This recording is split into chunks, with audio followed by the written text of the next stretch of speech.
Hello, Karuta fans. Coach Yong Gi-hun. I'm here.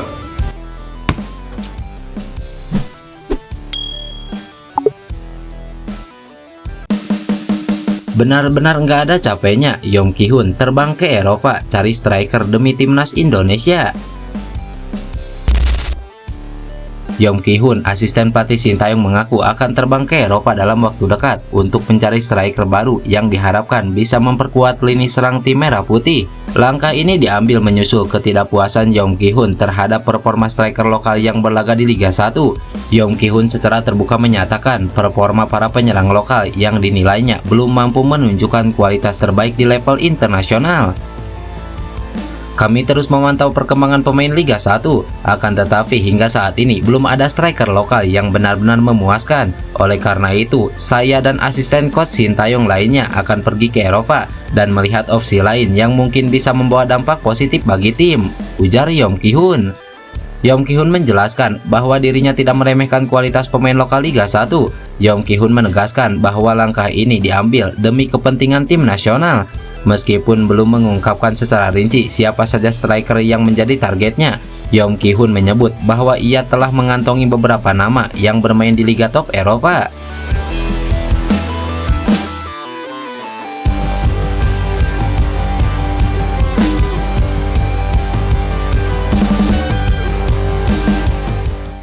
Lantas, siapa pemain yang dimaksud? Jika kita melihat secara kualitas, maka Ole Roumanie adalah pilihan yang tepat. Seperti yang diketahui, salah satu kabar yang tengah hangat diperbincangkan adalah kemungkinan bergabungnya striker asal Belanda tersebut. Ole Roumanie, penyerang berusia 24 tahun yang saat ini bermain untuk FC Utrecht, disebut-sebut memiliki peluang besar untuk bergabung dengan timnas Indonesia. Roumanie, yang memiliki garis keturunan Indonesia dari sang nenek, telah menunjukkan ketertarikannya untuk membela skuad Garuda. Dalam sebuah wawancara baru-baru ini, Roumanie menegaskan bahwa ada banyak hal yang perlu dipertimbangkan, namun prosesnya berjalan ke arah yang positif.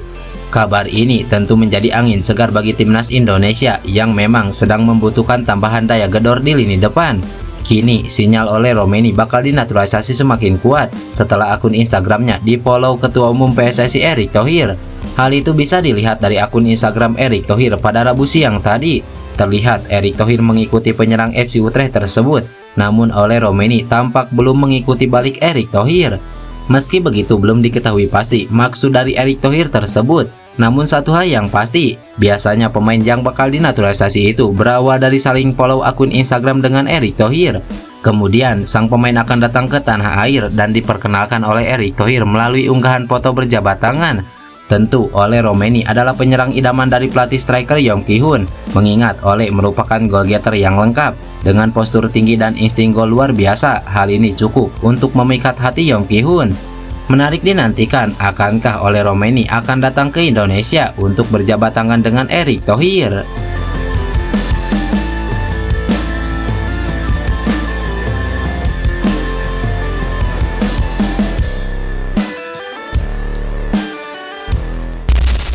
Breaking news, Ragnar Oratmangun resmi gabung klub milik orang Indonesia di Belgia. Gelandang tim nasional Indonesia Ragnar Oratmangun resmi bergabung dengan klub asal Belgia yakni FC Dender. Belum lama ini, Ragnar Oratmangun memang telah dikaitkan dengan banyak klub. Padahal sebenarnya pemain berusia 26 tahun tersebut masih berstatus pemain FC Groningen hingga Juni 2025. Akan tetapi Ragnar Oratmangun tak masuk proyeksi FC Groningen. Tim berjuluk Trots van het Noorden tersebut diketahui sukses promosi ke kasta tertinggi Liga Belanda. Ragnar tersisih dari FC Groningen dan dipinjamkan ke Fortuna Sittard. Selama bersama Fortuna, sebenarnya ia mendapatkan kepercayaan dari sang pelatih. Bahkan musim 2023-2024, Ragnar tercatat bermain sebanyak 27 kali bersama Fortuna Sittard. Namun, setelah masa peminjamannya habis dengan klub asal Belanda tersebut, ia langsung dikaitkan dengan banyak tim. Setelah banyak rumor Ragnar bakal ke beberapa klub, akhirnya terjawab sudah. Mantan pemain NEC Nijmegen tersebut dipastikan bergabung dengan klub asal Belgia yang dimiliki pengusaha Indonesia. Kepastian ini diungkapkan oleh klub FC Dender hingga Ragnar Oratmangun sendiri. FC Dender mengumumkan bergabungnya pemain timnas Indonesia ini melalui Instagram resminya. Dalam pengumuman tersebut, tentu saja tim memberikan informasi terkait perjalanan karir sang pemain. Ragnar yang tak masuk proyeksi Groningen pun menunjukkan bahwa ia akhirnya bergabung dengan klub yang baru promosi ke kasta tertinggi di Belgia. FC Dender yang baru promosi ke Liga Utama Belgia musim 2024-2025 menyebut pemain timnas Indonesia ini serba bisa. Ragnar tak hanya jago bermain di tengah saja, tapi juga dinilai mampu bermain di sayap. FC Dender pun menyambut baik kedatangan pemain timnas Indonesia ini. Sementara itu, Ragnar pun menunjukkan bahwa ia senang bergabung dengan klub Belgia ini. Ia bahkan mengaku tak sabar bermain dengan FC Dender. Senang bisa berada di sini, FC Dender. Tidak sabar untuk bermain, ujar Ragnar Oratmangun di Instagram. Elkan Bagot debut impresif, Sintayong kena sindir netizen. Bek timnas Indonesia Elkan Bagot sukses menjalani debut bersama Blackpool di ajang Carabao Cup 2024. Pelatih Neil Creed klaim memainkan Elkan Bagot sejak menit awal saat melawan Burton Albion malam tadi. Elkan Bagot bermain selama 65 menit di laga dini hari itu. Blackpool meraih kemenangan 4-0.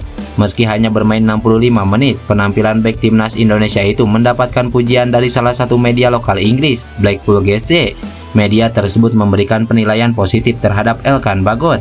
Menurut media lokal Inggris tersebut, Elkan memiliki peran bagus dalam mengantisipasi serangan tim melawan, hingga mampu membuat tim berjuluk The Seasiders itu tak kebobolan. Penampilan impresif Elkan ini jadi trending topik di platform media sosial. Menariknya, cuitan tentang Elkan Bagot banyak yang menyinggung ke Sintayong. Mayoritas netizen menuliskan agar Sintayong kembali melirik dan memanggil Elkan Bagot ke timnas Indonesia kembali. Suara agar Sintayong kembali memanggil Elkan Bagot ke timnas Indonesia belakangan memang menggema. Pengamat sepak bola Justinus Laksana atau Coach Justin juga meminta Sintayong kembali panggil Elkan. Elkan seperti yang diketahui tak lagi dipanggil ke timnas Indonesia sejak Juni lalu. Ia absen saat timnas Indonesia melawan Irak dan juga Filipina. PD di round ketiga kualifikasi, Sandy Walsh optimis Indonesia bakal jadi ancaman negara kuat. Pemain timnas Indonesia keturunan Belanda Sandy Walsh menebar ancaman kepada negara pesaing jelang putaran ketiga kualifikasi Piala Dunia 2026. Di hadapan media Belgia, Sandy Walsh mengatakan bahwa timnas Indonesia akan menjadi pesaing baru bagi negara-negara lain di kualifikasi Piala Dunia. Sebagaimana diketahui, timnas Indonesia menjadi satu-satunya negara Asia Tenggara yang melaju ke putaran ketiga kualifikasi Piala Dunia. Hal ini lantaran timnas Indonesia berhasil menjadi runner-up di babak sebelumnya, termasuk melangkahi dua negara ASEAN yaitu Vietnam dan Filipina. Maka dari itu, satu tiket otomatis lolos ke putaran ketiga kualifikasi Piala Dunia pada akhirnya berhasil digenggam pasukan Sintayong. Kendati demikian, ujian berat langsung menanti timnas Indonesia yang tergabung di grup C bersama tim-tim kuat seperti Jepang, Australia, Arab Saudi, Bahrain, dan juga Cina. Di grup tersebut, hampir semua kontestan punya pengalaman lolos ke putaran final Piala Dunia, terkecuali Bahrain yang hanya sampai ke playoff antar benua. Melihat negara-negara pesaing tersebut, tampaknya timnas Indonesia menjadi tim pertama yang tidak diunggulkan untuk melaju ke babak selanjutnya. Hal ini karena ranking FIFA dari timnas Indonesia yang paling rendah di antara negara-negara lain, yakni hanya menempati urutan 133. Melihat situasi tersebut, bintang timnas Indonesia keturunan Belanda yakni Sandy Walsh kemudian angkat bicara mengenai peluang negaranya di ronde ketiga tersebut. Sandy Walsh mengatakan bahwa dirinya dan pemain timnas Indonesia lainnya bakal datang dengan motivasi tinggi. Menurutnya, timnas Indonesia akan menjadi ancaman baru bagi negara lain dengan statusnya sebagai tim kuda hitam. Kondisi ini bahkan mulai disadari oleh tim pesaing seperti Jepang, Australia, Bahrain hingga Cina yang bakal mewaspadai timnas Indonesia. Maka dari itu, serupa dengan pelatih Sintayong, Sandy Walsh optimis bahwa timnas Indonesia akan mengklaim setidaknya peringkat keempat di grup C. Saya mengatakan kepada rekan-rekan setim, ini adalah pertandingan yang ingin kami mainkan. Saya yakin kami membuat kemajuan besar sebagai tim nasional dan itu progres yang bagus. Jadi pertandingan ini adalah pertandingan yang akan memberikan Anda pelajaran. Saya percaya kami harus menetapkan tujuan untuk berada di 4 besar di grup kami. Posisi 3 dan keempat akan menjadi posisi yang baik jika kami bersaing dengan baik dan kemudian kami masih bisa memiliki babak playoff, ujar Sandy Walsh kepada media Belgia. Di depan media Belgia tersebut, Sandy Walsh percaya diri timnas Indonesia bisa melangkahi Bahrain dan Cina untuk merebut posisi 4 besar fase grup dan lolos ke putaran selanjutnya. Hal itu juga yang ditetapkan oleh Sintayong dan menargetkan timnas Indonesia bisa masuk Piala Dunia melalui jalur playoff antar benua.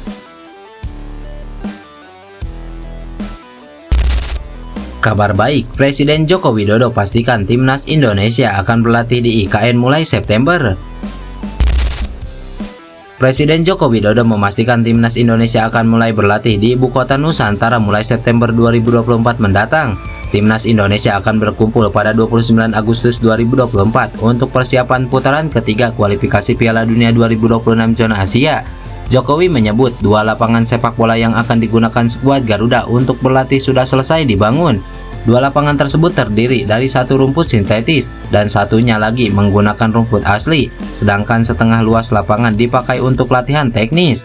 Menurut kepala negara itu, 2,5 lapangan sepak bola ini lebih dari cukup untuk timnas berlatih. Namun demikian rencananya akan dibangun 8 lapangan yang disumbang dari FIFA dan AFC. Saya kemarin tanya ke Ketua PSSI, September akan dipakai karena ini sudah jadi 2 lapangan.